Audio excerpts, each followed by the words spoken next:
राधा वल्लभ श्री हरिवंश राधा वल्लभ श्री हरिवंश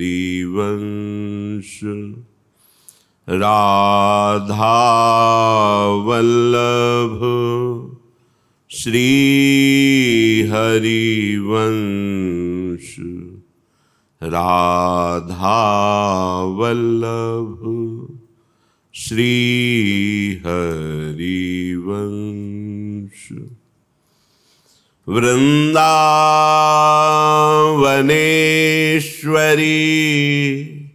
तवैव पदारविन्दम्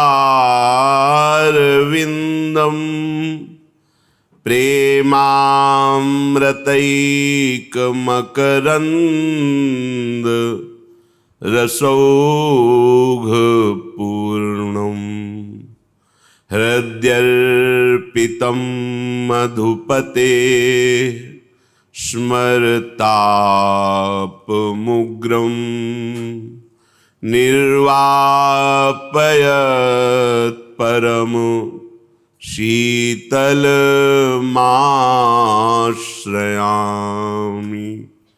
निर्वापयत् परम शीतलमाश्रयामि।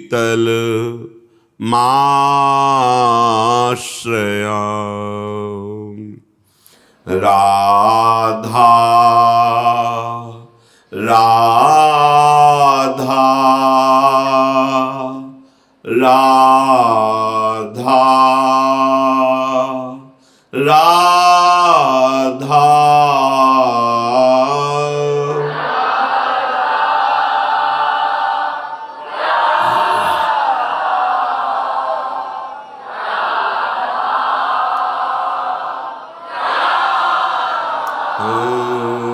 राधा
राधा राधा राधा राधा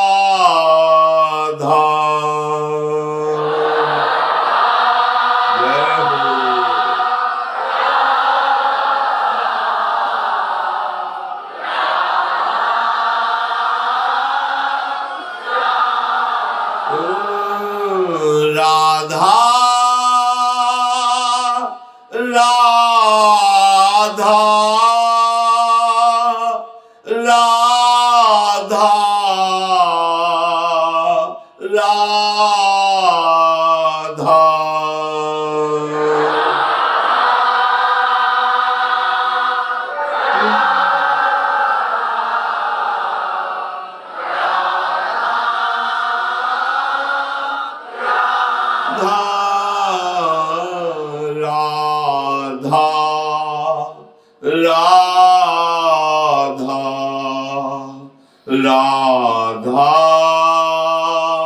राधा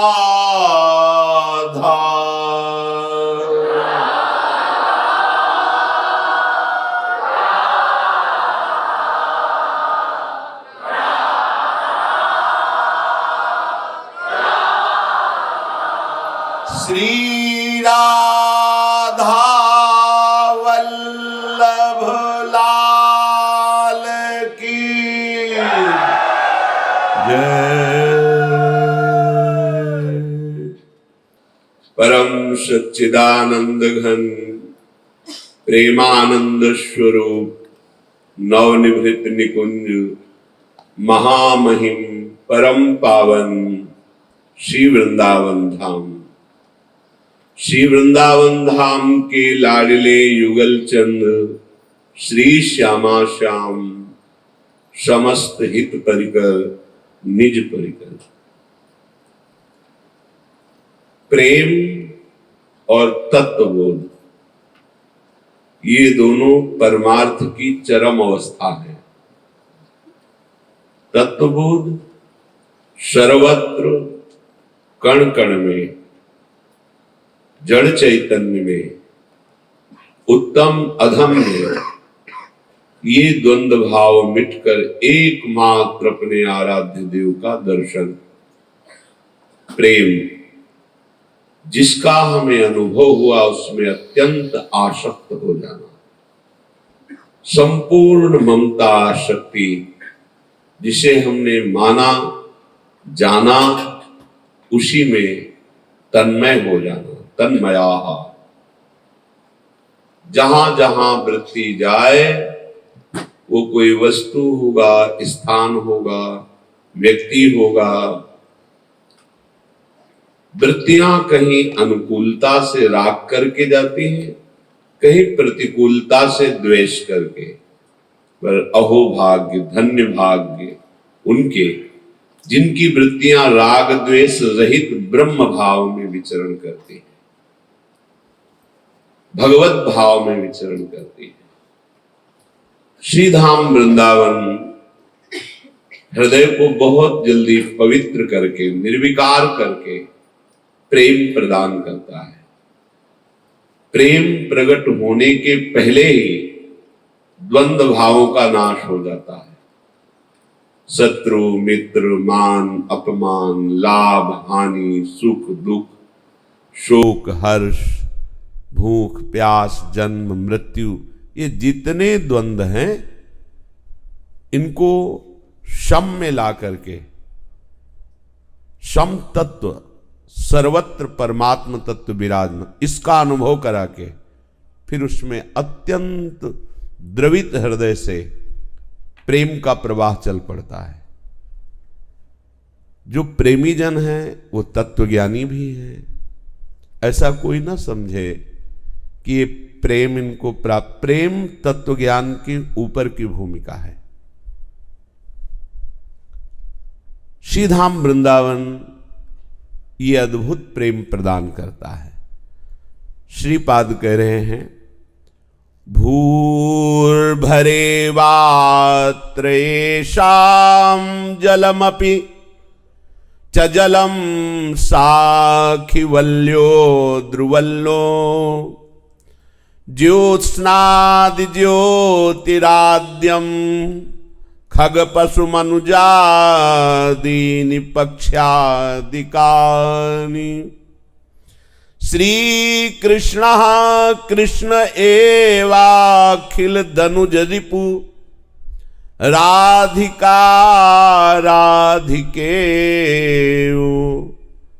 व्यूह्यालं तेन वृंदावन मनु मम काप्यस्तु दिव्यानुभूति। श्रीधाम वृंदावन की भूमि को जो साधारण मानते हैं, मायाकृत, ब्रह्मा जी के द्वारा रचित, वो इस प्रेम को नहीं प्राप्त कर पाते। जो श्रीधाम वृंदावन के जल को सृष्टि का जल समझता है, वो इस प्रेम को प्राप्त नहीं कर सकता। अर्थात ये जो वृंदावन भूमि है ये स्वयं भगवत स्वरूप है, श्री कृष्णमय है। ये 84 कोष भूमि, 84 कोष भूमि ये श्री कृष्णमय है।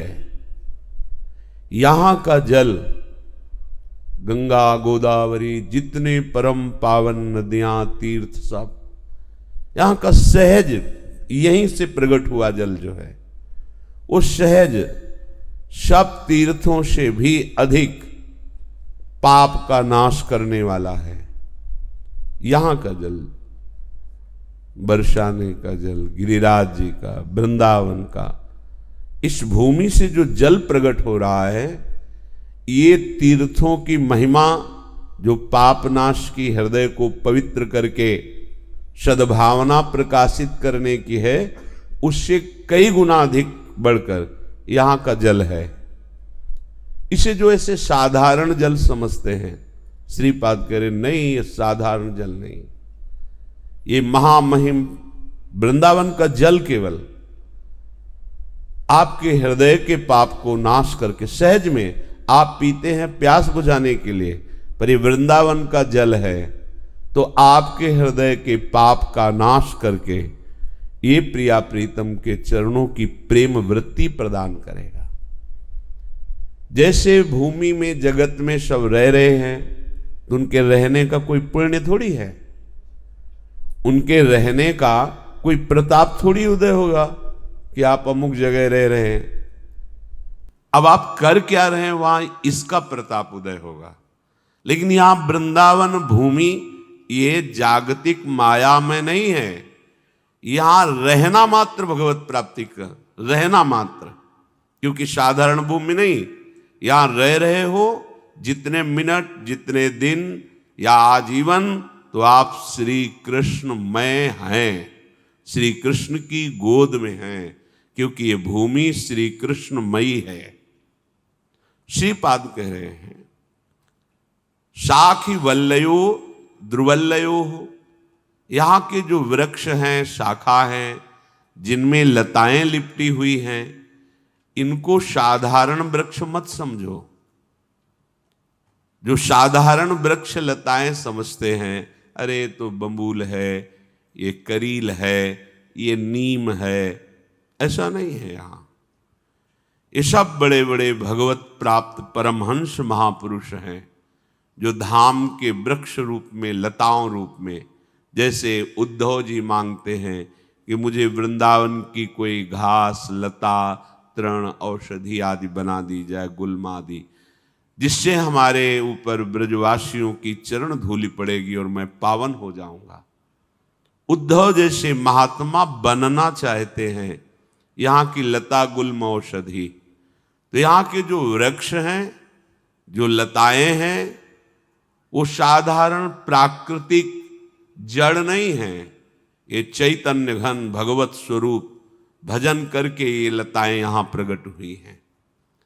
जो इन लताओं को साधारण समझता है, साधारण बर्ताव करता है इनसे, वो प्रेम को प्राप्त नहीं हो सकता। भाव ये वृंदावन की लता सम कोटि कल्प तरुणाहि, रज की तुल वैकुंठ नहीं और लोक की माही। श्रीधाम वृंदावन की लताओं की समानता करोड़ों कल्पतरु नहीं कर सकते, क्योंकि कल्पतरु कामना की हुई वस्तु को प्रदान करने की महिमा से युक्त है, पर वृंदावन की लता प्रिया प्रीतम की प्राप्ति कराने में समर्थ है, जो करोड़ों कल्पतरु में सामर्थ्य नहीं है।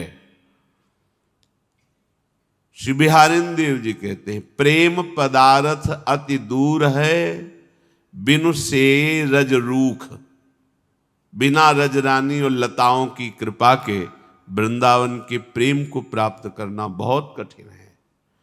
इन लताओं को जो साधारण समझता है, अरे ये तो नीम है, तोड़ो दतून करो, नहीं, ये वृंदावन की लता है। हम हाथ जोड़ करके लताओं से कृपा मनाते हुए उनके जो पत्ते पुष्प डाल श्री जी के शोभा श्रृंगार में लेते हैं, तो वो इसीलिए यहाँ के वृक्ष बने हैं कि प्रिया प्रीतम की सेवा में हम लगे। कभी प्रिया प्रीतम हमारे नीचे बैठ के खेले, कभी प्रिया प्रीतम प्रेम दृष्टि से हमें देखे। उसी देखने से ये पोषित होते हैं वृंदावन के वृक्ष लता आदि, ये प्रेम प्रदान करने में समर्थ हैं। तो जो इनको साधारण वृक्ष देखता है, एक कटिंग कर दो, ऐसे ऐसा रूप दे दो, ये यहां नहीं है। अगर एक भी आपने किसी भी छोटी सी भी लता की डाल उतारी तो वो सेवा के निमित्त होना चाहिए, श्री जी के श्रृंगार में, श्री जी की सेवा में, ठीक है। नहीं तो कह रहे करोड़ों ब्राह्मणों की हत्या का पाप लगता है जो वृंदावन की शाखा को काटता है। ये बड़े अभागी जन हैं जो वृंदावन के बड़े बड़े पावन वृक्षों को नष्ट कर देते हैं। बने रहो, कुछ नहीं होगा, कोई भागवती हृदय में भाव नहीं आएगा, तुम्हारी चालबाजी यहां नहीं चलेगी।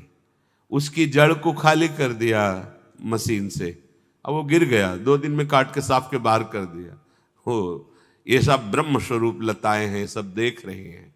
आए हो वृंदावन, जिस कार्य के लिए वो इन्हीं से पूर्ण होता है, लताओं की कृपा से। जब हमें वृंदावन वास असंभव पूर्ण रूप से निश्चय हो गया कि नहीं रह पाऊंगा, किसी से परिचय नहीं, कोई कुछ, तो हम रोए हैं इन लताओं से। रासमंडल में जो वट वृक्ष है, पीपल का वृक्ष है, एकांत देख करके रोए हैं कि आप हमको भी वृंदावन वास दे दो, जैसे आप विराजमान हो कहीं हमें वास दे दो। वृंदावन सच्ची रोए हैं हृदय से कि हे वृंदावन की लताओं, आपकी महिमा सुनी, आप हमें श्रीधाम का अखंड वास दे दो, मुझे शरण में रख लो, मुझे पुनः बनारस न जाना पड़े, आप कृपा करो। ये रो के मिला है वृंदावन, ऐसे थोड़ी मिला है कि किसी तपस्या के बल से मिला, नहीं, रो के मिला है। आप लोगों को रोना भी नहीं पड़ा है, आप लोगों की चाह भी नहीं थी, जबरदस्ती श्री जी ने दे दिया। कितनी आपके ऊपर कृपा है, कभी अनुभव करो हम कैसी पावन भूमि में रह रहे हैं। भजन एक तरफ है, यहाँ रहना एक तरफ है। यहाँ फिरे स्वार्थ आपने, भजन गहे फिरे बाह। ये भजन स्वरूप भूमि है, पड़े रहो, भगवत प्राप्ति हो जाएगी। ये कृष्णमयी भूमि है, यहाँ का जल परम पावन, तीर्थों को भी तीर्थत्व प्रदान करने वाले महापुरुषों की चरण रज है, प्रिया प्रीतम की चरण रज है। उनके प्रेम आंसुओं से भींगी हुई भूमि से जो जल प्रकट हो रहा है, वो निष्पाप करके, पाप प्रवृत्ति का नाश करके प्रेम प्रदान करता है। ज्योत्सनादि ज्योतिराद्यम, यहां जो प्रकाश हो रहा है साधारण सूर्य चंद्र से नहीं हो रहा है। श्रीमद् भगवद गीता जी में श्री भगवान ने कहा है, न तद्भासते सूर्यो न शशांको न पावकः यद गत्वा न निवर्तन्ते तद्धाम परमम मम। मेरे परम धाम में ये सूर्य चंद्र अग्नि का प्रवेश नहीं है, जहां जाने के बाद पुनः आना इस जगत में नहीं होता। ये वही धाम है। यहाँ भाव देश में देखा गया है, ये सखियां ही सूर्य चंद्र की तरह प्रकाशित होती है। ये सखियां, यहाँ और दूसरा कोई देवता का प्रवेश नहीं है, भगवत पार्षदों का भी प्रवेश नहीं है। ये प्यारी जू का निज महल है।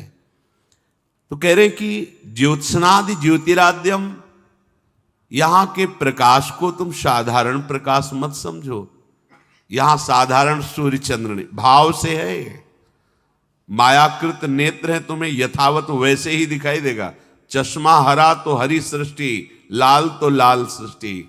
ये चिदानंद भाव का देश है। भाव, ये सब श्री जी की सखियां विराजमान है। खग पशु, यहां के जो पशु पक्षी है वो साधारण प्रकृति के पशु पक्षी नहीं हैं। ये राधा यशो मुखर मत खगावली के, ये प्यारी जू के नाम का, प्यारी जू के यश का वर्णन करने वाले, प्यारी जू का दुलार पाए हुए यहाँ के खग मृग पशु पंछी हैं। इसीलिए आचार्य महापुरुष जन इनकी चरण वंदना करके इनसे कृपा याचना करते हैं। हे राधाया रतिगृह शुकाः हे मृगाः हे मयूराः भूयो भूयः प्रणतिभिरहं प्रार्थयेवोऽनुकंपाम्। हम बार बार आपको प्रणाम करते हैं और आपकी कृपा याचना करते हैं, क्योंकि आप हमारी प्यारी जू के महल के शुक हो, शारिका हो, खगमृग पशु पंछी हो। खगमृग पशु पंछी जे आ बन के चरण शरण रख लीजिए। हरि राम व्यास जी कह रहे, हे वृंदावन के खगमृग पशु पंछी, मुझको अपने चरणों की शरण में रख लीजिए। ये साधारण नहीं है, प्रकृति के नहीं है, ये परमात्म स्वरूप है। मनुजादीनी, यहां के जो मनुष्य हैं वो साधारण मनुष्य नहीं है। मां के गर्भ से सीधे रजरानी में प्रकट हुए हैं। जो रज शिव सनकादि के याचत सीधे उसी में प्रकट हुए। परम संत तो ये है, क्योंकि इन्होंने पूर्व में ऐसा भजन किया कि ऐसे वृंदावन वासिनी ब्रजवासिनी मां के गर्भ में आए और सीधे रजरानी में प्रकट हुए। अहो भाग्य। इसीलिए कोई कितना भी भजनानंदी संत ब्रज में हो, वो जो यहाँ के कुल परंपरागत ब्रजवासी जन हैं उनको भगवत बुद्धि से पूजते हैं, उनके चरणों में प्रणाम करते हैं। हमने गुरुजनों को भी देखा है। नहीं तो सन्यास मार्ग के पथिक ऐसी दैन्यता या ऐसा भाव तो था ही नहीं, पर जब गुरुजनों को देखा कि वो पैजामा कुर्ता में है और गुरु जी झुक करके उनके चरणों की और महिमा उनकी वर्णन करते हैं। आप तो ब्रजवासी, हम तो कहने को संत हैं, आप तो जन्म से ही संत हैं। पूज्य श्री गुरुदेव भगवान के श्रीमुख के वचन, हम तो कहने को संत हैं, आप तो जन्म से ही संत हैं। क्योंकि जो भजन करके हम कृपा चाहते हैं वो कृपा तो आप पहले ही प्राप्त कर चुके हैं। माँ के गर्भ से इसी रज में प्रकट, जिसमें हमारे लाडले जिन्हें परब्रह्म परमात्मा तत्व कहा गया घुटनों के बल खेले, उसी में आप भी खेले। आप भगवत स्वरूप हैं जो अखंड ब्रजवास कर रहे हैं, जो यहाँ जन्मे हैं। दोनों ये साधारण नहीं है, ये भगवत कृपा पात्र भगवत स्वरूप हैं। ऐसा भाव रखना चाहिए। जो इनके प्रति साधारण मनुष्य भाव रखकर दोष दर्शन करता है वो फिर प्रेम को प्राप्त नहीं होता। श्री कृष्ण कृष्ण एवाखिल दनुज रिपु, जो केवल इतना समझते हैं कि भगवान श्री कृष्ण अवतार लिए और राक्षसों का वध किया, वो प्रेम को प्राप्त नहीं हो सकते। क्यों? प्रेम को प्राप्त करने के लिए ये समझना होगा राधिका राधिकेव। जो श्री लाडली जी की आराधना में निरंतर संलग्न रहते हैं, अर्थात रसराग प्रेम स्वरूप प्रभु, जो धनुज वध के लिए प्रकट हुए तो भगवान के अंश नारायण से जो प्रकट हुए, पुनः मथुरा जाकर लीला। हमारे जो प्रेम रस स्वरूप प्रभु वृंदावन में प्रकट हुए। बोले वृंदावन में जो श्री कृष्ण कृष्ण एवाखिल धनुज रिपु, केवल इनका अवतार दुष्टों का वध करने के लिए वो ऐसा जानते हैं, वो प्रेम को प्राप्त नहीं होते। कल्याण होना, मंगल होना तो इन प्रकार प्रभु से जुड़ जाना किसी भी भाव से, वो तो परम मंगलमय है। परम मंगल तो पूतना का भी कर दिया जो जहर पिलाने आई थी। परम मंगल तो अघासुर बकासुर का भी हो गया। लेकिन यहां प्रेम की बात है। जिनकी आराधना लाडली जो करती हैं, राधिका राधिके वो राधा आराधितो नूनम, भगवान हरि ईश्वरा, भगवान ईश्वरों के भी ईश्वर श्री हरि जिनकी आराधना करते हैं श्री राधा।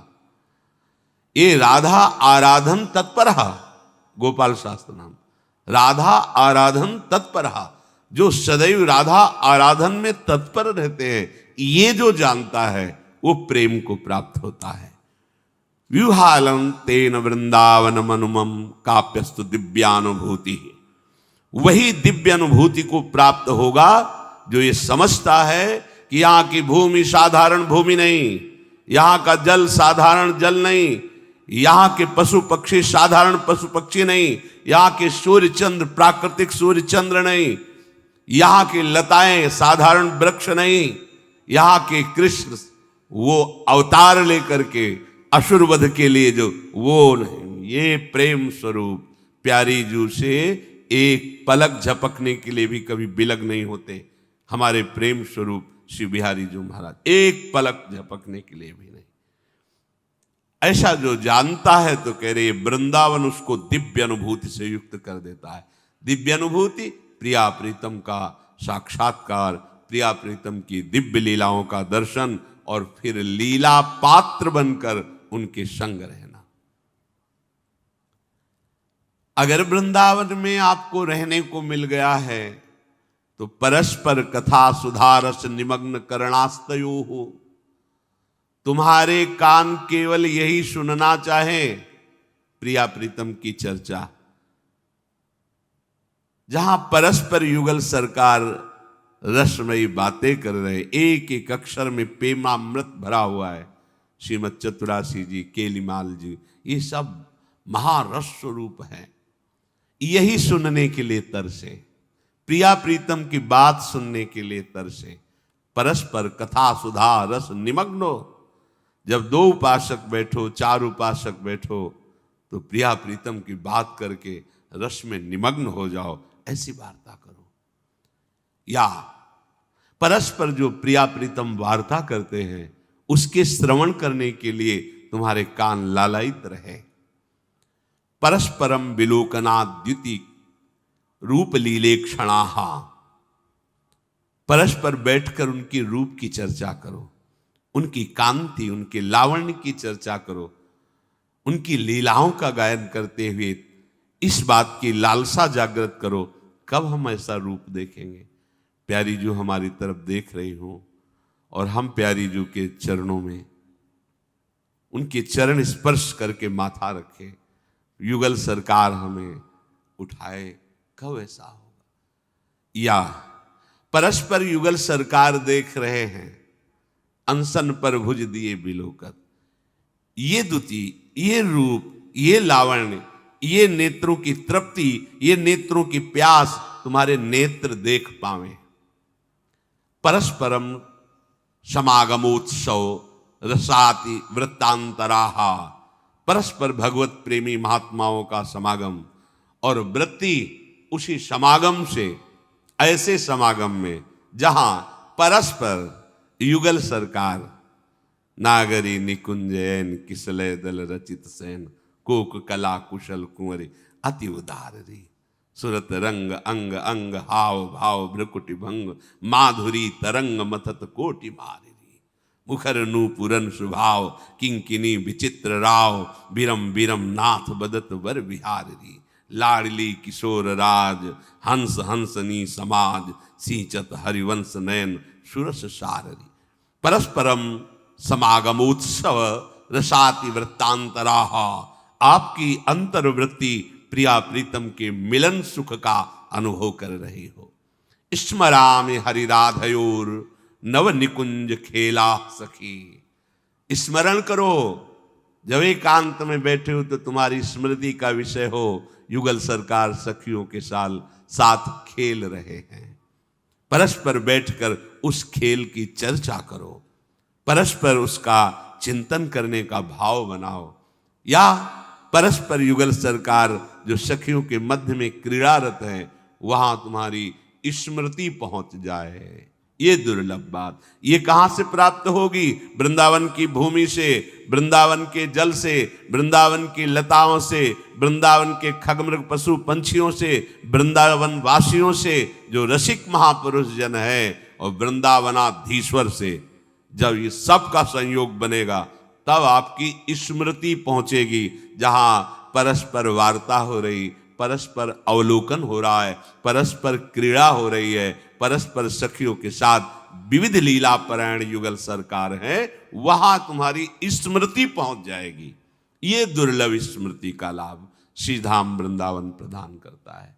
चलते हैं, महाभागवत पांडवों के 12 वर्ष व्यतीत हो गए हैं वनवास के।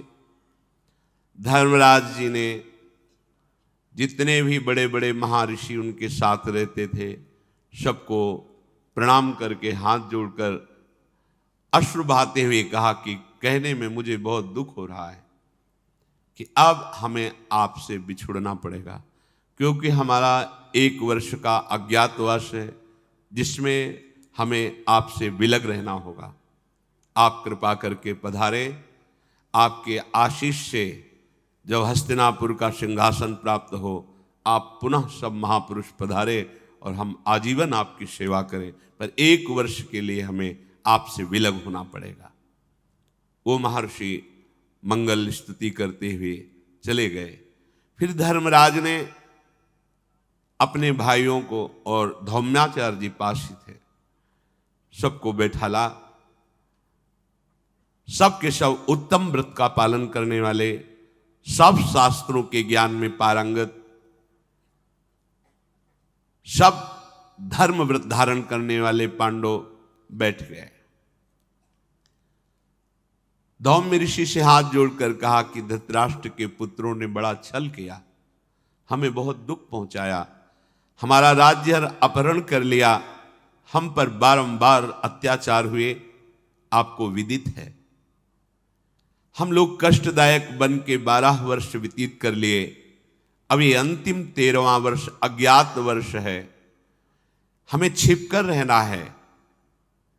ये दुष्टात्मा दुर्योधन, कर्ण, शकुनी ये बहुत बैर रखते हैं, इसलिए इनके सहस्त्रों गुप्तचर पूरे भारत में फैले हुए हैं।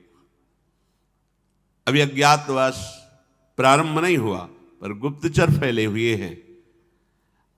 हमारे रहने का यदि पता चल गया तो फिर 12 वर्ष का वनवास और 1 वर्ष का अज्ञातवास। ये हमारे स्वजनों के साथ बड़ा बुरा बर्ताव किए हैं और आगे भी करेंगे। क्या हमारा कभी ऐसा समय लौट कर आएगा कि हम सब ब्रह्म ऋषियों की सेवा करते हुए धर्मपूर्वक अपने पिता की राजगद्दी पर प्रतिष्ठित हो? पवित्र अंतःकरण वाले धर्मराज युधिष्ठिर ऐसा कह के मौन हो गए, अर्थात दुख युक्त हो गए। उसी समय महर्षि धौम्य ने युधिष्ठिर जी से कहा, राजन, जो धर्म में चलता है, जो सत्य प्रतिज्ञ है, जो जितेंद्रिय है, आपत्तियां आ सकती हैं पर उसे परास्त नहीं कर सकती। आप अपने धैर्य और विवेक को देखिए।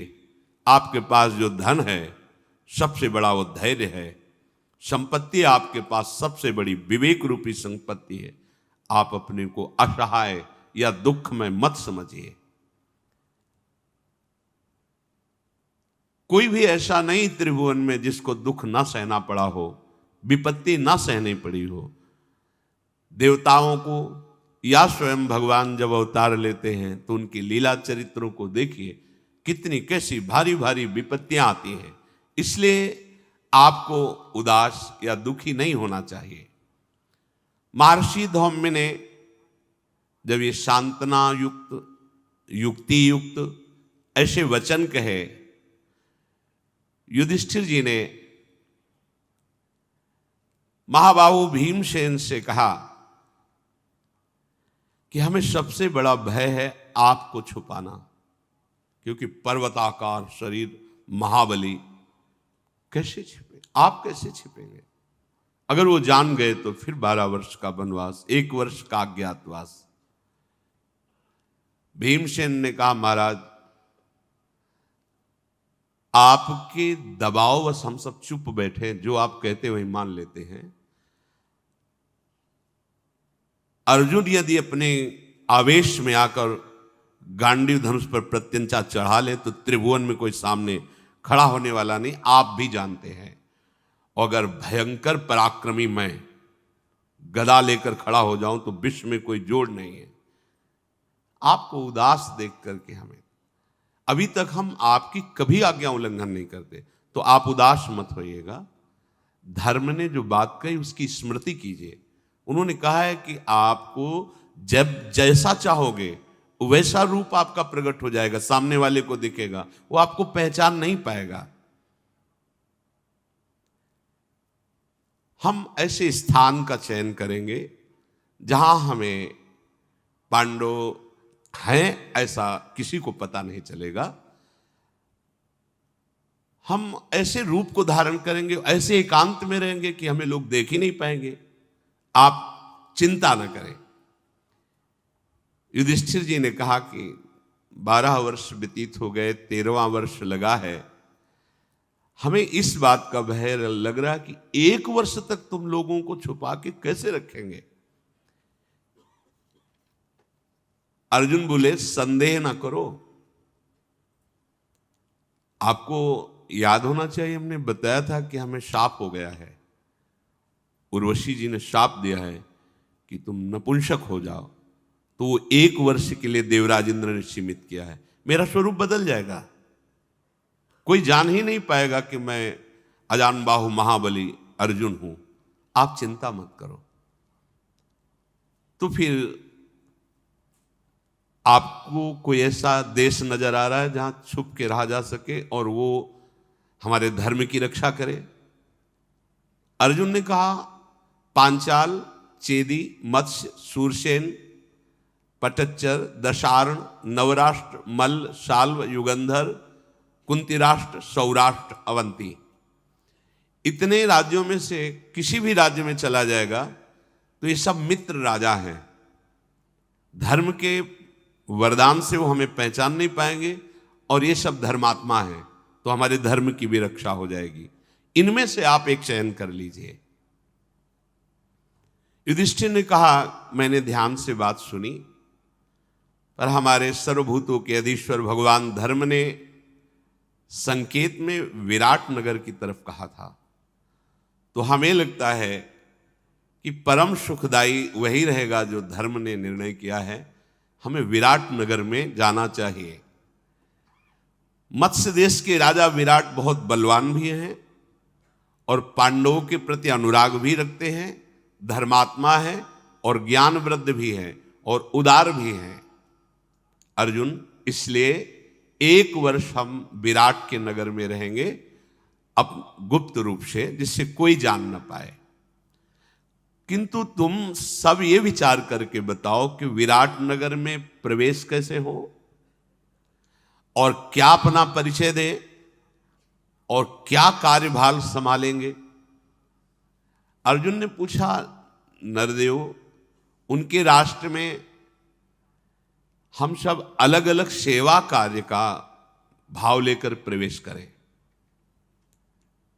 साधारण मनुष्यों की जैसी तो हमारी आकृति प्रकृति हो ही नहीं सकती।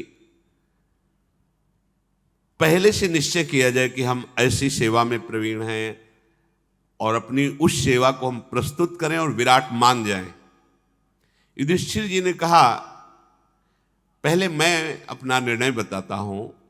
मैं विराट के यहां सर्वप्रथम मैं जाऊंगा और मैं उनसे कहूंगा कि मैं पाशा खेलने की विद्या में बड़ा प्रवीण हूं, ये खेल मुझे प्रिय भी है और मेरा नाम कंक है और मैं ब्राह्मण के वेश में जाऊंगा। सत्यवादी प्रसिद्ध है युधिष्ठिर जी, कभी झूठ नहीं बोलते। तो युधिष्ठिर नाम न बता के कंक नाम बताया तो झूठ नहीं हो जाएगा। तो यहां उसकी व्याख्या कर रहे हैं कि कंक यमराज का पर्यायवाची है और यमराज का ही एक स्वरूप धर्मराज है। धर्मात्माओं के लिए, पापियों के लिए भयंकर यम रूप है। यमराज का ही दूसरा नाम धर्म है और धर्मराज के अंश से ही युधिष्ठिर अवतीर्ण हुए। आत्मा वही जायते पुत्रः, अर्थात साक्षात धर्म ही अपने अंश से युधिष्ठिर के रूप में है। तो इनका कंक नाम कहना मिथ्या नहीं हुआ, सत्य है, क्योंकि कंक नाम यमराज का, यमराज ही धर्मात्माओं के लिए धर्मराज के स्वरूप से है और धर्मराज के अंश से प्रकट हुए, तो ये स्वयं धर्म का स्वरूप है, इसलिए कंक कहना इनका झूठा नहीं हुआ। और धर्मराज ने ही आज्ञा की थी कि तुम जो रूप चाहोगे तुम्हें प्राप्त, तो मैं ब्राह्मण रूप धारण करूंगा। विराट की सभा में जाकर के वैदूर्य मणि के समान, हरि सुवर्ण के समान पीतवर्ण और लाल और काली रंग की गोटियां लेकर के उनको बताऊंगा कि मैं पाशा की कला में बड़ा प्रवीण हूं, आपका मनोरंजन भी करूंगा और मुझे राजनीति का भी पूरा ज्ञान है। जहां आप चाहेंगे तो आपके मंत्रियों से भी बढ़कर आपको मैं सलाह दूंगा। ब्राह्मण वेश में जाऊंगा। क्योंकि चक्रवर्ती सम्राट से अभिषिक्त हो चुके हैं तो पूरा ज्ञान है। मैं उनको प्रसन्न कर लूंगा और मैं संकल्प करूंगा कि मेरा युधिष्ठिर रूप ये अंतर्ध्यान हो जाए। तो धर्म के आदेश से कि जैसा चाहोगे वैसा रूप, तो मैं एक सरल ब्राह्मण का पासा खेलने वाला रूप लेकर कंक नाम धारण करके वहां पहुंच जाऊंगा। अगर वो राजा मुझसे पूछेंगे कि तुम प्रमाण दीजिए कि तुमने कभी किसी राजा को प्रसन्न किया है क्या, उनकी सेवा में रहे हो क्या, राजनीति की सलाह दी है क्या, तो मैं कहूंगा कि महाराज युधिष्ठिर मुझे आत्मा की तरह प्यार करते हैं और वो मेरे प्राणों के अत्यंत प्रिय हैं। मैं उनके प्राणों को अत्यंत प्रिय, अर्थात हमारे उनके प्राण एक ही है, झूठ नहीं बोल रहे। अब वो विपत्ति में फंस गए हैं, इसलिए मुझे आपके यहां आना हुआ है। विराट निश्चित मुझे रख लेंगे। अज्ञातवास 1 वर्ष का मेरा कट जाएगा। युधिष्ठिर भीमसेन से बोले कि तुम क्या कार्य संभालोगे? ये गंधमादन पर्वत के समान विशाल का शरीर, तुम्हारी सहज आंखें क्रोधवश लाल दिखाई देती रहती है, सहज में ही, सहजे चितवत मनहु रिशाने, ऐसे सहज में देखते हो तो लाल आंख भयानक रूप तुम्हारा दिखाई देता है। शत्रुहंता भीम, तुम कैसा रूप धारण करोगे? क्योंकि तुम्हारी बाहुओं में बचकर हिडिंब नहीं बचा, फंसकर किरमीर नहीं बचा, तो ये बाहुएं कैसे छुपाओगे? विशाल का है शरीर तुम्हारा। भीमसेन ने कहा मैं वहां पहुंचूंगा और कहूंगा कि पौरोगो, अर्थात मैं पाक क्रिया में बहुत दक्ष और पाकशाला का अध्यक्ष हूं, रसोई का, तो मुझे अंदर रहने को रहेगा, बाहर तो रहेंगे नहीं, तो इसलिए जल्दी कोई देखेगा नहीं। और जो पाने में बहुत प्रवीण होता है उसको पता होता है, बनाना भी आता है। मुझे बहुत से सुंदर सुंदर पदार्थ बनाने आते हैं और मैं अपना परिचय दूंगा बल्लभ। मेरा नाम बल्लभ है, मैं रसोई में बहुत निपुण हूं।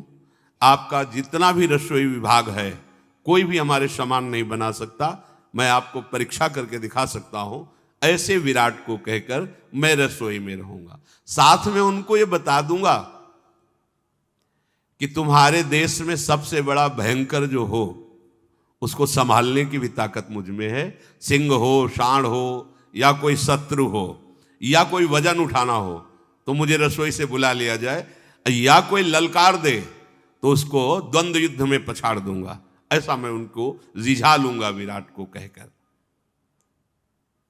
निश्चित राजा मेरे अधीन हो जाएंगे, मैं ऐसी बात करूंगा। महाराज के पूछने पर कि तुम विश्वसनीय कैसे हो सकते हो रसोई सेवा में, तो मैं उनको बताऊंगा मैं महाराज युधिष्ठिर की रसोई में मैं ही देखभाल करता था। तो युधिष्ठिर शब्द निकलते ही विश्वास हो जाएगा कि ऐसे महान सत्य प्रतिज्ञ, ऐसे धर्मात्मा की रसोई में रहे तो संशय की कोई बात नहीं है। राजन, मैं बहुत अपने आप को छिपा लूंगा विराट नगर में, आप विश्वास कीजिए, बिल्कुल दुख मत मानिए, मैं वहां सुखपूर्वक रह लूंगा। युधिष्ठिर बोले, महाबली महाबाहो भगवान श्री कृष्ण जिनको इतना प्यार करते हैं, जिन्होंने बड़ा दुर्लभ खांडोवन को अग्नि देवता का दान करके जला दिया, इन अर्जुन को कैसे छिपाएं? जैसे पर्वतों में हिमालय, सरिताओं में समुद्र, देवताओं में इंद्र, वसुओं में हव्यवाहक अग्नि और पशुओं में सिंह, पक्षियों में गरुण, ऐसे वीरों में सर्वश्रेष्ठ धनुर्धारी अर्जुन, विराट नगर में तुम क्या काम करोगे जाके? क्या बताओगे महाराज विराट को? अर्जुन ने कहा, महाराज मैं अनुभव कर रहा हूं कि मैं इस समय ना स्त्री हूं ना पुरुष हूं, तीसरी जाति को प्राप्त हो गया हूं, नपुंसकता को उर्वशी के शाप के कारण। ये दाईं बाईं भुजाओं में धनुष की जो डोरियां हैं, इन पर मैं बाजूबंद बांध लूंगा और उनके सामने ऐसी ही चेष्टा करूंगा जैसी होती है। मैं चूड़ियां धारण करूंगा, बेड़ी गूंथ लूंगा और अपना नाम बताऊंगा बृहन्नला, और काम बताऊंगा कि मैं संगीत का आचार्य हूं। और है, क्योंकि सब सीख के स्वर्ग से आए हैं। मैं स्त्री स्वभाव को प्रकट करूंगा, जिससे मुझे महलों में रखा जाएगा संगीत सिखाने के लिए। अंतःकरण में संगीत सिखाने का कार्य में तो महलों में रखा जाएगा, तो बाहर कोई जानेगा ही नहीं, और मेरा रूप भी बदल चुका है। विराट नगर की महलों की जितनी स्त्रियां, उनको गान, वाद्य, नृत्य, इसकी शिक्षा दूंगा। प्रजाजनों के उत्तम आचार विचार और उनके अनेक प्रकार के कार्यों का मैं ठीक निर्णय महल में बैठे ही कर सकता हूं, आप निश्चिंत रहिए। अगर विराट ने पूछा कि तुम विश्वसनीय कैसे हो सकते हो, मैं कैसे तुम्हें महल में रख लूं, तब मैं कहूंगा मैं द्रौपदी की परिचारिका रही हूं और इस समय उनका वनवास हो गया है, तो अब मैं आपके यहां शरण चाहती हूं, और महल में कुछ समय व्यतीत करके जब महाराज को पुनः राज्य मिल जाएगा तो मैं उनकी सेवा में पहुंच जाऊंगी। मैं द्रौपदी की परिचारिका हूं। धर्मात्माओं में श्रेष्ठ पुरुषों में महान वीर अर्जुन ऐसा कहे कि आप निश्चिंत हो जाइए। युधिष्ठिर जी ने पूछा, नकुल तुम विराट के राज्य में कैसे प्रवेश करोगे, क्या कार्य बताओगे, क्योंकि तुम बहुत ही सुंदर दर्शनी हो, अश्विनी कुमारों से प्रकट हुए और बड़े वीर हो, कैसे छुपोगे। नकुल ने कहा, राजन मैं विराट के यहां जाकर ये उच्च स्वर से कहूंगा कि घोड़ों की पहचान करना और घोड़ों के रोगों को जानना, घोड़ों को वश में करना, अर्थात अश्व विज्ञान में मैं तुम्हारे अश्व विज्ञान वालों से सर्वश्रेष्ठ हूं, परीक्षण कर लिया जाए और मुझे कुछ समय के लिए रख लिया जाए। मैं अश्व सेवा में रहूंगा, तो अश्वशाला में रहूंगा, मुझे कोई जल्दी पहचान नहीं पाएगा। मैं अपना नाम ग्रंथिक बताऊंगा कि मेरा ग्रंथिक नाम है। घोड़ों की देखभाल करना, नए घोड़ों को शिक्षा देना, चिकित्सा करना, ये मुझे भली भांति आता है। अगर विराट विश्वास के लिए पूछेंगे कि, तो मैं कह दूंगा कि मैं पांडुनंदन महाराज युधिष्ठिर के अश्वों की देखरेख सेवा करता था, अब उनका वनवास हो गया, इसलिए मैं कुछ समय आपके यहां अश्व सेवा में रह जाऊंगा, आप निश्चिंत रहिए। युधिष्ठिर जी ने सहदेव से पूछा, भैया सहदेव तुम कैसे विराट के पास जाओगे और क्या काम बताओगे। सहदेव ने कहा, मैं कहूंगा कि गौओं को एक दृष्टि में देखकर मैं पूरी संख्या ठीक से बता सकता हूं बिना गिने। एक बार देखा 1 करोड़ गाय है, इतना है, और गौओं का स्वास्थ्य कैसे बढ़ेगा इसका भी मुझे ज्ञान है। गौओं को नियंत्रण कैसे किया जाता है मृदु भाव से, वो भी मुझे पता है। गौएं दुहने में सुखपूर्वक दुग्ध दान करें, ऐसा कैसे, वो मुझे ज्ञान है। गौओं की पहचान मुझे ज्ञान है। मेरा नाम तंतिपाल है, ऐसा उनको और जब वो विश्वास के लिए पूछेंगे कि आप किस राजा की गौशाला की सेवा की, तो मैं बताऊंगा कि मेरे द्वारा महाराज धर्मराज युधिष्ठिर की गौओं का सेवन होता रहा है। मैं आपकी गौओं को आदि व्याधि से मुक्त रखूंगा। तो वो जब हम ऐसी प्रार्थना करेंगे तो निश्चित मुझे रख लेंगे, विश्वास है। युधिष्ठिर जी ने कहा, द्रुपद कुमारी हम लोगों की तो सेवा तय हो गई, तुम्हारा गौरव, हम सबके तुम प्राण हो, तुम पृथ्वी की भांति सहनशील हो और कामधेनु के समान आदरणीय और पवित्र हो। तुम क्या कामकाज करोगे वहां, कैसे तुम अपने पातिव्रत धर्म को निभाओगी। अत्यंत सुकुमार शरीर, यशस्विनी सौभाग्यवती सूचक आपका मुखारविंद, कैसे विराट नगर में प्रवेश करोगी। द्रौपदी जी ने कहा कि जगत में बहुत सी ऐसी स्त्रियां हैं जो दूसरों के घर में सेवा करके अपना जीवन निर्वाह करती हैं। मैं वैसा रूप धारण करूंगी। अच्छा, दासी का मलिन वस्त्र धारण करके उनकी नगरी में जाऊंगी और गलियों में, महल के पास की गलियों में जोर से कहूंगी कि मैं दासी हूं, शैरेंद्री हूं, मैं बेणी गूंथना बहुत सुंदर जानती हूं और जो भी श्रृंगार की परिचर्या है मैं उसे बहुत अच्छी तरह जानती हूं। बस केवल मेरे प्राणों की रक्षा के लिए भोजन और मेरे पातिव्रत धर्म की रक्षा की जाए, मुझे कोई वेतन नहीं चाहिए, कोई भी रख सकता है, ऐसा कहूंगी तो निश्चित है विराट पत्नी मुझे अपनी सेवा में रख लेंगे। और आप महाराज निश्चिंत रहिए, मैं एक पतिव्रता हूं, अपनी स्वयं रक्षा करना जानती हूं, वो निश्चित मुझे रख लेंगे, आप चिंता मत कीजिए। युधिष्ठिर बोले, तुम्हारा कल्याण हो, मुझे बड़ा भय लग रहा है कि हजारों दास दासियां तुम्हारी आज्ञा पर चलती रही, तुम उनकी आज्ञा पे चलोगी, पर समय ही ऐसा है, पर वर्ताव ऐसा करना कि ये भेद न खुलने पावे कि तुम चक्रवर्ती सम्राट की पटरानी हो। फिर धौम्याचार्य जी को हाथ जोड़कर कहा कि आप कृपा करके अब जाइए और राजा द्रुपद के यहां जाकर आप हमारा इंतजार कीजिए, जब तक अज्ञातवास पूरा ना हो जाए। द्रुपदी के पिता द्रुपद के यहां जाइए और ये जो हमारी नित्य की अग्निहोत्र अग्नियां हैं इनका कार्य आप पूरा कीजिए, कभी ये बुझने न पाए और समय से हवन होता रहे। इंद्रसेन नाम का निजी जो सेवक, उनसे कहा तुम हमारे रथों को, घोड़ों को द्वारिका ले जाओ और वहां रहो। जो अन्य निजी जन गुप्तचर थे उनसे सबसे कहा तुम पांचाल देश जाकर के गुप्त रूप से रहो।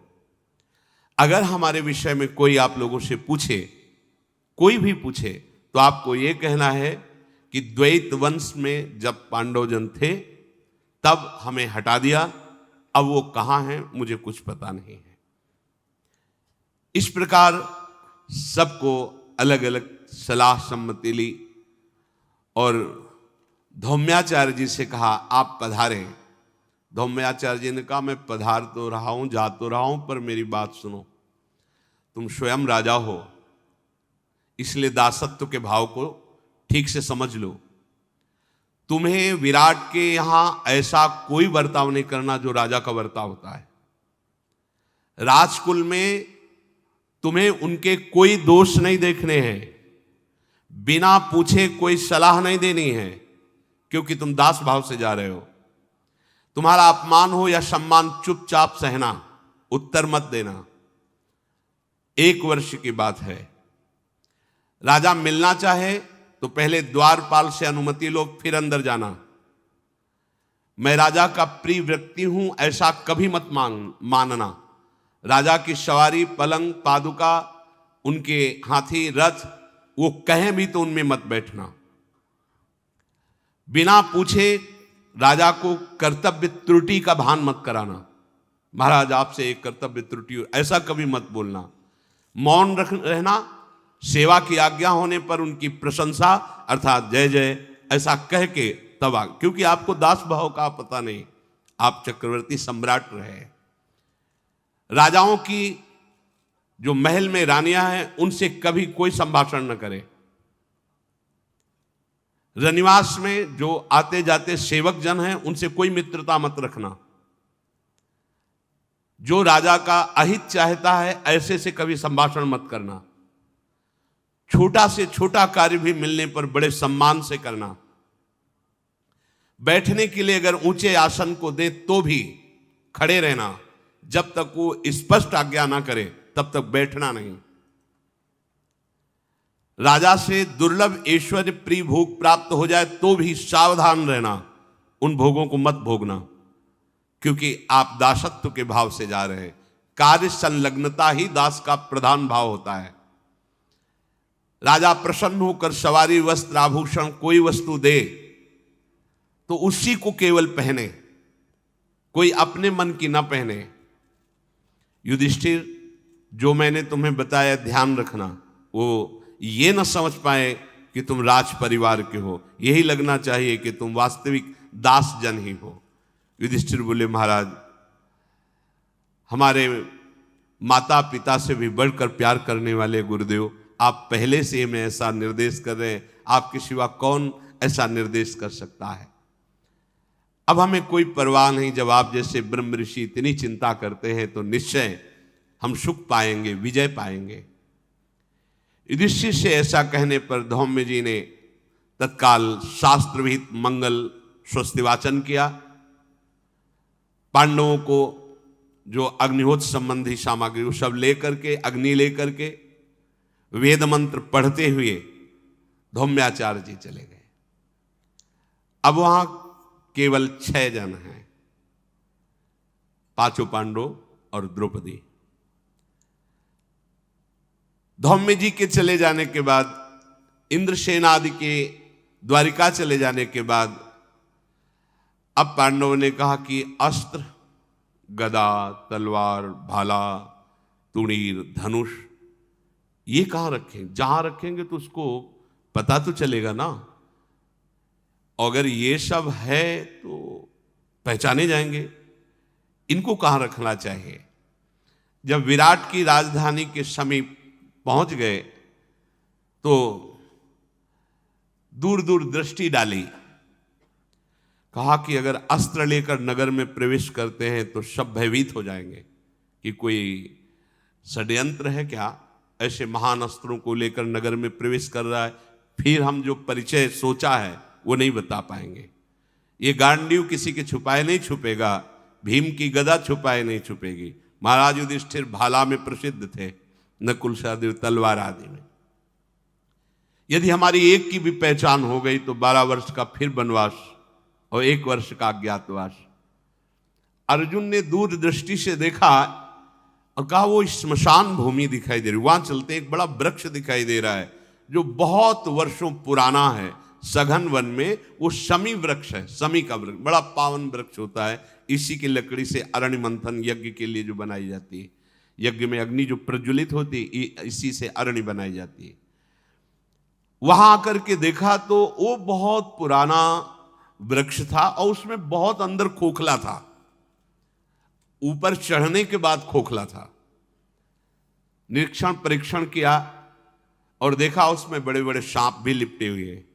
तो कहा जन साधारण के लिए यहां आना भी क्योंकि स्मशान भूमि है और इस वृक्ष पर चढ़ना भी क्योंकि सांप आदि लिपटे हुए हैं, हमें लगता है अपने अस्त्र शस्त्र इसी की खो में रख देना चाहिए।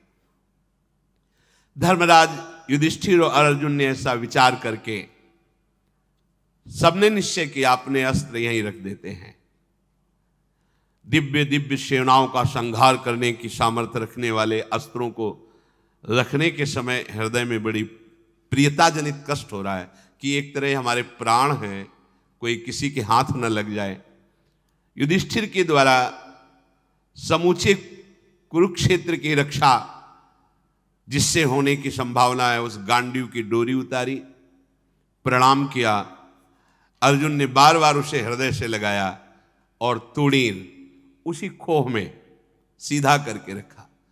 सबने अपने अपने अस्त्र शस्त्र, गदा है, भाला है, तलवार है, ढाल है, धनुष है, सब उसी में रख दिए और ऊपर से घास पत्ते से ढक दिया उस खोह को। फिर विचार किया कि कहीं कोई नजदीक आकर घास पत्ता ऐसे हटावे तो ये दिव्यास्त्र देखने में आ जाएंगे, फिर वो ले जा सकता है। तब उन्होंने देखा कि एक मरी हुई स्मशान में स्त्री पड़ी हुई थी, छोड़ गए होंगे लोग, तो उस स्त्री को उसी खोह में ऐसे रस्सी से बांधकर ऐसे लगा दिया। तो अब वो दुर्गंध, और 1 वर्ष में अगर कौआ दिखा भी जाएंगे तो वो शरीर का पिंजर खोह को ढके रहेगा, जिससे पता नहीं चलेगा ये खोह है। पहले पत्ता और तृण से ढक दिया, फिर एक लाश को बांध दिया, मृतक का शव लाकर उसमें बांध दिया। बांधने का उद्देश्य था कि लोग उस खोह को न देख पावे जिसमें अस्त्र शस्त्र रखे हैं। ये बात भेड़ चराने वाले लोगों ने दूर से देखा। अर्जुन ने कहा अभी चिंता मत करो, हम बात करके आते हैं। तो वो प्रश्नवाचक चिन्ह से कि लाश को पेड़ में क्यों बांध रहे, इतना देखा था। तो उनका ये हमारे कुल का धर्म है कि जो लाश होती है ना, उसको हमारे कुल में ऐसे ही संस्कार किए जाते हैं, ऐसे वो छूना नहीं, संस्कार हमारे ऐसे होते हैं। हमारे पूर्वज ऐसे ही करते आए हैं, हमारे कुल का संस्कार है। क्या कुल का संस्कार है? जिन अस्त्र शस्त्रों के द्वारा राज्य की रक्षा होती है उनका रक्षा करना। मिथ्या भी नहीं है, बड़े गूढ़ वचन है। शत्रुओं का संहार करने वाले ये अस्त्र है और इनकी सुरक्षा करना हमारे कुल का ये संस्कार है। वो इशारा उधर कर रहे हैं लाश की तरफ और बात कर रहे हैं अस्त्रों की। इनकी रक्षा करना, ऐसा संस्कार करना, ये हमारे कुल का स्वभाव है। ऐसा वो भेड़ वाले पांचों भाई विराटनगर में घबरा तो रहे प्रवेश करते समय कि कहीं ऐसा ना हो। तो नगर में प्रवेश करने के पहले आद्याशक्ति देवी का चिंतन किया महाराज युधिष्ठिर ने। यशोदा गर्भ संभूताम नारायण वर प्रियाम नंद गोप कुले जाताम मंगल्याम कुलवर्धिनीम कंस विद्रावण करी मसुराणाम क्षयंकरीम शिला तट विनिक्षिप्ता माकाशम प्रतिगामिनीम वासुदेवस्य भगिनीम दिव्यमाल्य विभूषिताम दिव्यांबरधराम देवीं खड्ग खेटक धारिणीम, जो यशोदा के गर्भ से कन्या रूप में प्रकट हुई।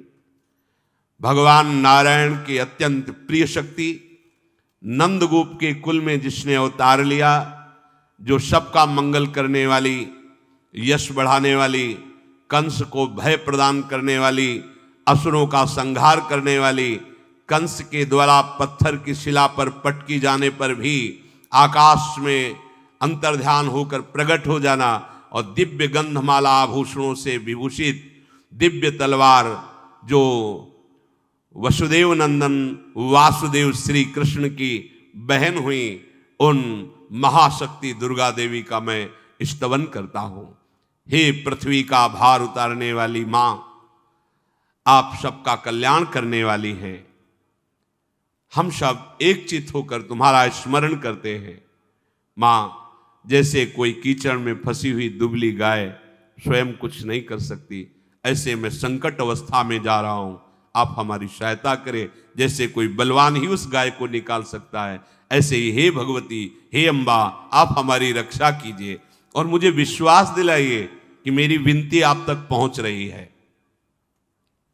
हे शरणागतों की रक्षा करने वाली आद्याशक्ति दुर्गे, शरणम भव में दुर्गे शरण्ये भक्त वत्सले एवं स्तुता ही सा देवी दर्शयामास पांडवम। हे देवी, मैं आपकी स्तुति करता हूं और ये प्रमाण चाहता हूं कि मेरी स्तुति आप सुन रही हैं, इसलिए दर्शयामास पांडवम, हम पांडवों को आप दर्शन दीजिए।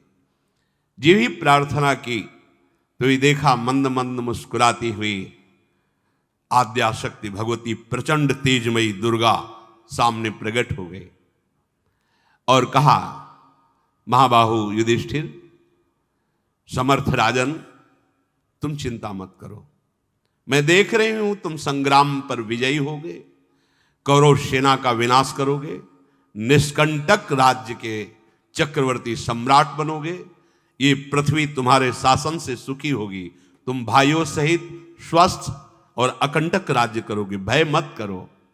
मेरी कृपा से तुम्हें कभी कोई रोग परास्त नहीं करेगा। लोक में जो मेरा नाम कीर्तन करते, मेरा स्तवन करते हैं, उनकी मैं बहुत जल्दी कामनाओं की पूर्ति करने वाली हूं, क्योंकि मेरा स्वभाव ही मात्र स्वभाव है। मां है, जगदम्बा मां है, दुर्गा मां है। मेरा कृपा प्रसाद रहेगा, विराटनगर में तुम्हें कोई परास्त नहीं करेगा और तुम्हें जल्दी कोई पहचान भी नहीं पाएगा। शत्रु का दमन करने वाले युधिष्ठिर को वरदायिनी दुर्गा देवी ने कहा, तुम्हारी रक्षा का भार मैं लेती हूं, तुम निश्चिंत होकर प्रवेश करो। देखो धर्म का स्वरूप, देखो कदम कदम पर आदेश लेकर, कदम कदम पर भगवत देवी शक्तियों की वंदना, कहीं अहंकार नहीं, कहीं उद्दंडता नहीं। तदनंतर पांडवों ने मंगल स्वरूपा गंगा जी का स्मरण किया। देवताओं द्वारा वंदित गंगा जी की वंदना की कि हमारे हृदय को पावन रखना। दासत्व भाव से जा रहे हैं क्योंकि गंगा जी भगवान का चरणामृत है। फिर जप किया, फिर भगवान का चिंतन करते हुए धर्मराज का स्मरण किया। आपने कहा था कि आपका प्रवेश करते ही रूप बदल जाएगा, अब आप कृपा करो, हमारा ये वीर रूप अंतर्हित होना चाहिए।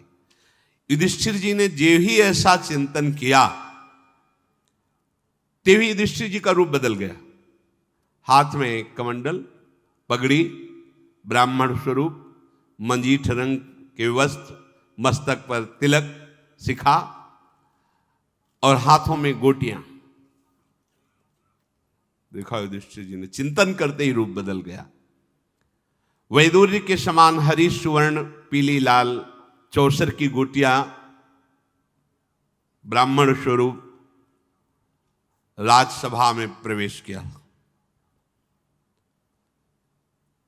मत्स्यराज विराट राज सिंहासन पर बैठे, अचानक दृष्टि पड़ी, मन हुआ खड़े हो जाए। एकदम मन हुआ, पूरी सभा में एकदम हरकत हो गई, खड़े हो जाए। तो उनका ऐसा कौन ये महापुरुष है जिसके सभा में प्रवेश करते ही सब आश्चर्यचकित हो रहे हैं? इनका सत्कार करो, ये ब्राह्मण रूप से दिखाई दे रहे हैं, ये कोई महान मुनि या प्रतापी कोई दिव्य शक्ति संपन्न है, क्योंकि सबके प्राण व्याकुल हो गए उनके सभा में पहुंचते ही। ये अपने रूप को छुपाए हुए कोई महान शक्ति है। इनका मुख देखकर ऐसा लग रहा है ये निष्पाप है। मुखारविंद का स्वरूप वर्णन करता है कि कैसे भावना वाला है।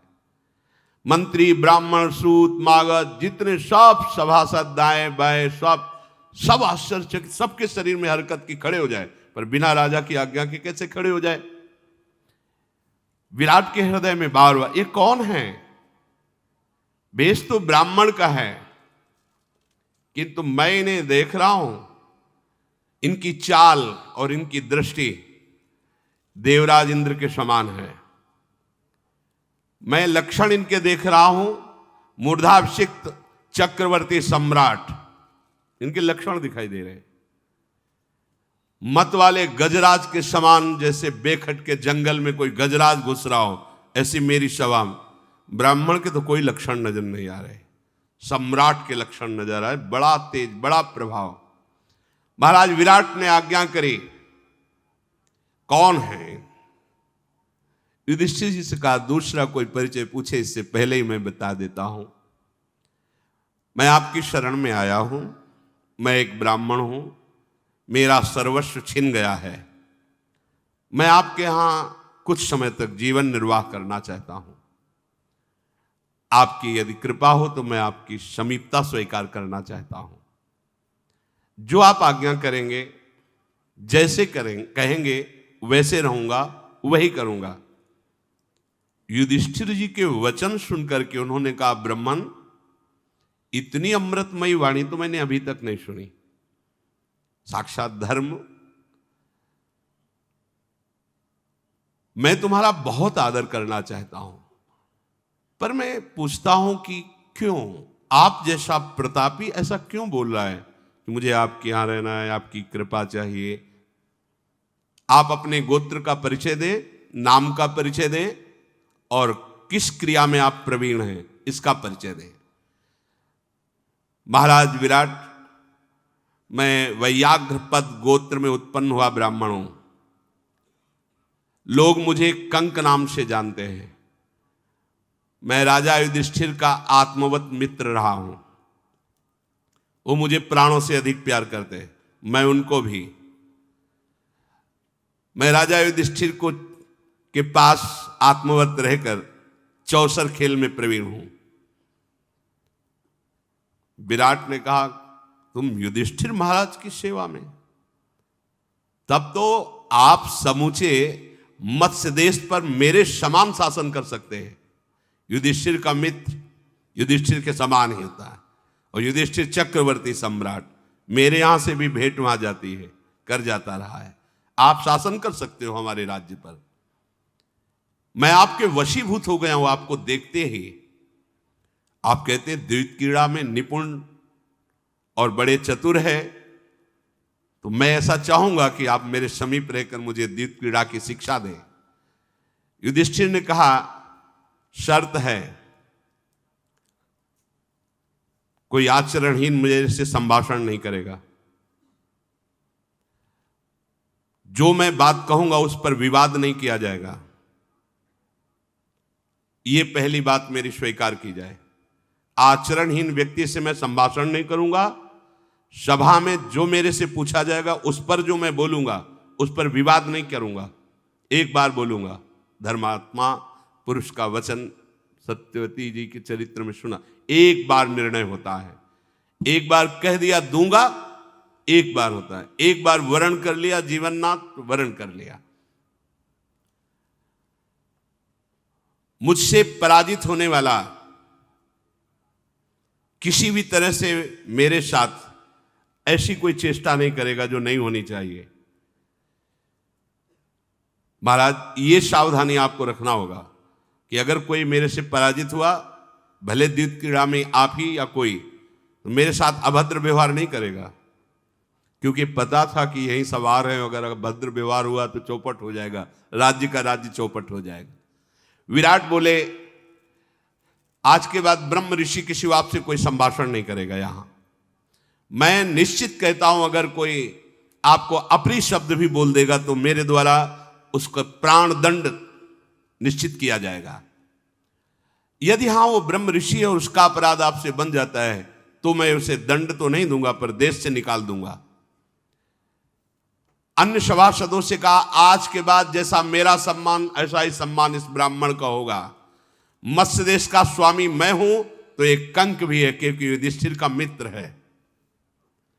युधिष्ठिर बोले, जो कंक रूप में, कि आज से मैं आपका सखा हुआ क्योंकि आपने ऐसा स्वीकार किया, तो महाराज आप निश्चिंत हो जाओ, आपका राज्य, आपका खजाना, कोष सब सुरक्षित है, क्योंकि जहां हम विराजमान हैं उस राज्य में अमंगल नहीं हो सकता, क्योंकि पता है सब महावीर यहीं आएंगे।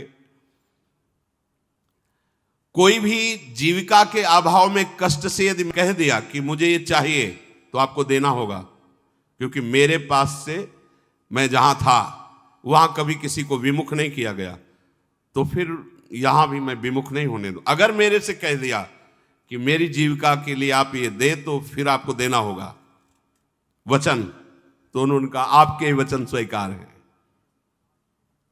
युधिष्ठिर को पाकर के विराट बहुत आनंदित हो गए कि कंक नाम का ये ब्राह्मण ऐसा हमारा मित्र मिला।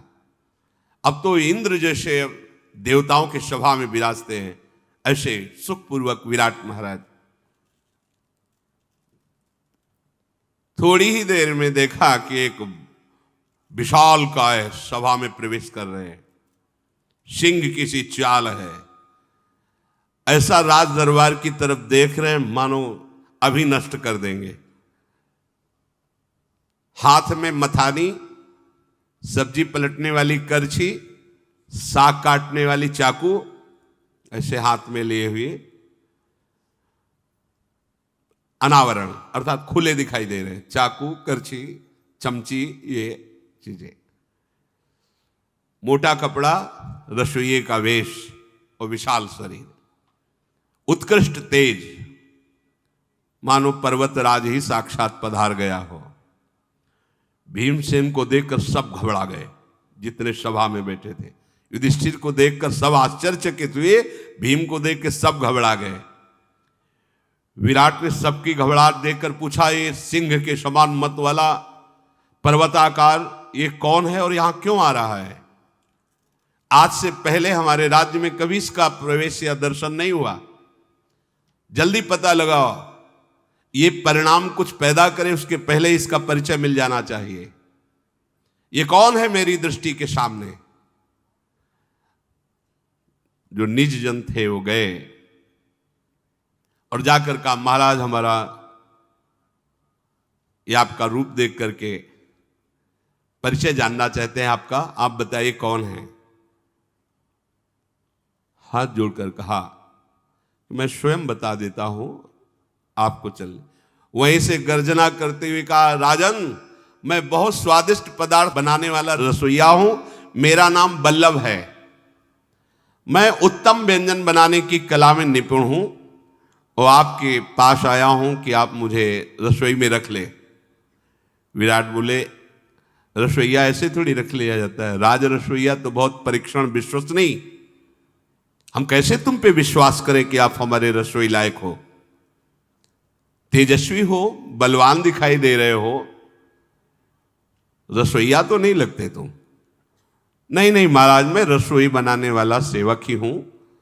अब रसोई में रहता हूं तो अच्छे अच्छे पदार्थ बनाता हूं तो खाता भी हूं, इसीलिए थोड़ा शरीर भी पुष्ट है। मेरे व्यंजन यदि एक बार आप चख लेंगे तो अपने रसोइयों की फिर बनाई हुई आप नहीं पाएंगे। बहुत कला में मैं प्रवीण हूं, रख लीजिए। और दूसरी बात, आपके यहां कोई सिंह, सांड, शत्रु कोई भी हो, जिससे भिड़ा दोगे मैं भिड़ जाऊंगा। मेरे में इतना विश्वास है कि मुझे परास्त नहीं कर पाएगा। ना कोई सांड, ना कोई सिंह, ना कोई शत्रु आपके यहां का। दो काम करूंगा, एक तो इनको वश में करना, सांड, सिंह, शत्रु, इनको वश में करना और अच्छे अच्छे पदार्थ बना के आपको पवाना। विराट बोले, मैं भोजन बनाने की कला को एक देखकर तुम्हें पाकशाला में रख सकता हूं, पर मुझे विश्वास कैसे हो। बोले, महाराज विश्वास तो आपको सहज में कर लेना चाहिए, मैं युधिष्ठिर का रसोइया हूं, किसी और का नहीं। बहुत सुख सुविधा थी, अब हमारे महाराज संकट में पड़ गए, इसलिए मैं कुछ समय आपके यहां रसोई सेवा करना चाहता हूं। ठीक है, यदि युधिष्ठिर के रसोइया रहे तो फिर प्रश्न करने की बात ही क्या है, क्योंकि युधिष्ठिर जी तो हमारे परम विश्वसनीय है। रसोइया में भेज दिए गए, अंदर हो गए। वो सभा में ब्राह्मण रूप बदला हुआ, कंक नाम से, बल्लभ नाम से। अब द्रौपदी जी को भेजा गया, थोड़ा सा फटे गंदे वस्त्र, बाल वैसे ही खुले थे क्योंकि प्रण था बाल ये दुशासन के रक्त से भींजने के बाद बंधेंगे। पर स्वरूप सौंदर्य कहां छुपाया जा सकता है। महल के पास जाके उच्च स्वर से कहा, मैं बेणी गुथना बहुत सुंदर जानती हूं, अलंकार सजाना और सैरेंद्री दासी का जितना कार्य उसमें सब मैं प्रवीण हूं, केवल मुझे भोजन और मेरे पातिव्रत धर्म की रक्षा, मुझे कोई वेतन नहीं चाहिए, मुझे कोई भी रख सकता है दासी रूप में। बहुत सी स्त्रियां उनके पास आती, पर उनके रूप सौंदर्य को देखकर हिम्मत ही नहीं पड़ती कि ये कह दें कि तुम मेरी दासी बन जाओ। सबको ऐसा लगता कि मुझे तो इसी की दास्ता करनी चाहिए। उसी समय जब द्रौपदी ऐसा पुकार रही थी तो विराट की पत्नी ऊपर छज्जे पे खड़ी नगर की शोभा देख रही थी। गली में देखा भीड़ लगी है स्त्रियों की, और ऐसे मलिन वेशधारी द्रौपदी को सुदेशना जी जो महारानी थी विराट की, उन्होंने तुरंत अपनी दासियों से कहा, ये क्या भीड़ लगी हुई है, ये कौन है जिसको सब घेरे हुए, मेरे पास लाओ, मेरी इच्छा हो रही इससे मैं संभाषण करूं। उनको रानी के पास लाई। रानी ने जे ही रूप देखा तो कहा, तुम दासी हो?